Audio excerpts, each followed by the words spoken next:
पहलगाम में जो हमला हुआ है और 28 लोगों की शहादत हुई है, उसमें कुछ भारतीय कुछ विदेशी लोगों की भी शहादत हो गई है। लेकिन सबसे पहले तो उनको श्रद्धांजलि, और सरकार उनके लिए जो भी कर सकती है वो उसे करना चाहिए बिल्कुल अच्छे ढंग से। आतंकवाद पे जो सरकार की कार्रवाई है वो चल रही है। प्रधानमंत्री ने अभी काफ़ी अच्छा निर्णय लिया है कि उनको बिल्कुल माकूल जवाब, जो भी रिस्पॉन्सिबल है उन पे कार्रवाई होगी, चाहे वो देश के अंदर हो या बाहर बैठे हों या किसी विदेशी ताकत का हाथ हो, कोई कंस्पिरेसी हो। लेकिन जो सबसे खास बात है इस हमले की वो ये है कि इसमें रिलीजन, जो फेथ है, उसको पूछ के कि आप किस धर्म को फॉलो करते हो और उस पर अटैक किया जाना। और ये एक जो इजराइल और गाज़ा में जो एक कंटिन्यूअस जो कन्फ्लिक्ट चल रहा है, कहीं ना कहीं वो गाज़ा वाला जो मॉडल है, हमास का जो मॉडल है, जो कि इस तरह की जो ऑब्जेक्टिव्स हैं, टारगेटेड किलिंग्स जो हैं वो कराता है।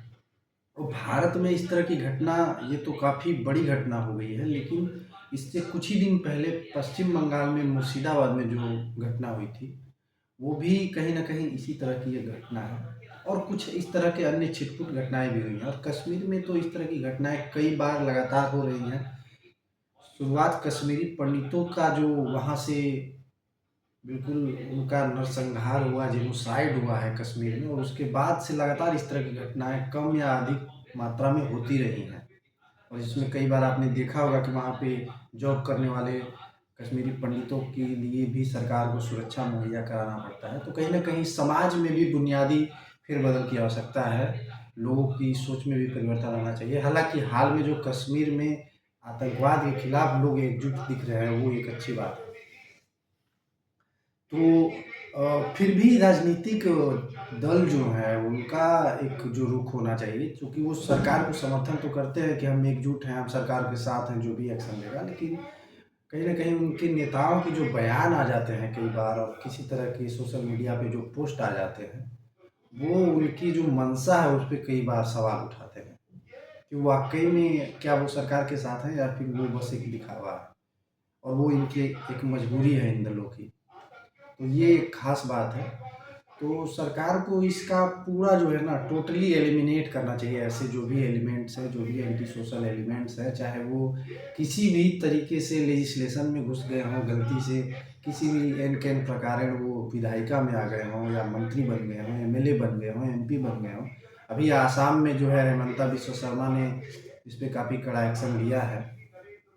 तो ये इस तरह के एक्शन होने चाहिए, और जितने भी इसके बैकर्स हैं, जितने भी सपोर्टर्स हैं, जो भी शेल्टर दे रहे हैं, ऐसे लोगों को सह दे रहे हैं, तो उन पे भी कड़ी कार्रवाई होनी चाहिए, ऐसा मेरा मानना है। और इस पे त्वरित कार्रवाई हो। अब क्योंकि देश जो है ना बिल्कुल चिंतित है कि अभी तक कुछ एक्शन नहीं हुआ है, तो प्रधानमंत्री ने सेना को खुली छूट दे दी है, ऐसा कल की मीटिंग के बाद सरसंघ संचालक जो है मोहन भागवत जी भी, आरएसएस के प्रमुख जो है वो भी प्रधानमंत्री से मिले हैं, और भी तमाम जो है रक्षा मंत्री, सीडीएस जो है, आर्मी चीफ हो गए, नेवल चीफ हो गए, एयर मार्शल हो गए, सभी लोगों की, एनएसए हो गए, अजीत डोभाल जी, तो ये सारे लोग मिल के मीटिंग्स कर रहे हैं। अभी सीसीएस की बैठक आज भी होनी है, तो देखते हैं क्या होता है। लेकिन जो इस तरह के एलिमेंट्स हैं, चाहे वो बैकर्स हैं, सपोर्टर्स हैं, और या फिर जो लोग कहते तो कुछ हैं लेकिन उनका जो मंशा होता है कहीं न कहीं बार-बार उनके वक्तव्यों से और इस तरह की चीज़ों से दिख जाता है, ज़ाहिर हो जाता है। उन पे भी कहीं न कहीं कड़ी कार्रवाई होनी चाहिए, और समाज के जो सोसाइटी के जो लोग हैं, उन्हें भी इस तरह के लोगों का बॉयकॉट करना चाहिए। और बांग्लादेशी और पाकिस्तानी के जितने भी अवैध घुसपैठिए, जिन पे कहीं न कहीं कुछ-कुछ जगहों पे कार्रवाई हो भी रही है, लेकिन बहुत ही सख्ती से उनसे निपटना चाहिए और उन्हें देश से बाहर करना चाहिए, क्योंकि ये सुरक्षा का मसला है। और देश के अंदर भी अगर इस तरह की देशद्रोही ताकतें, इस तरह की गद्दार जो हैं देश में रह रहे हैं, तो वो हमारे लिए काफ़ी चिंता का विषय है।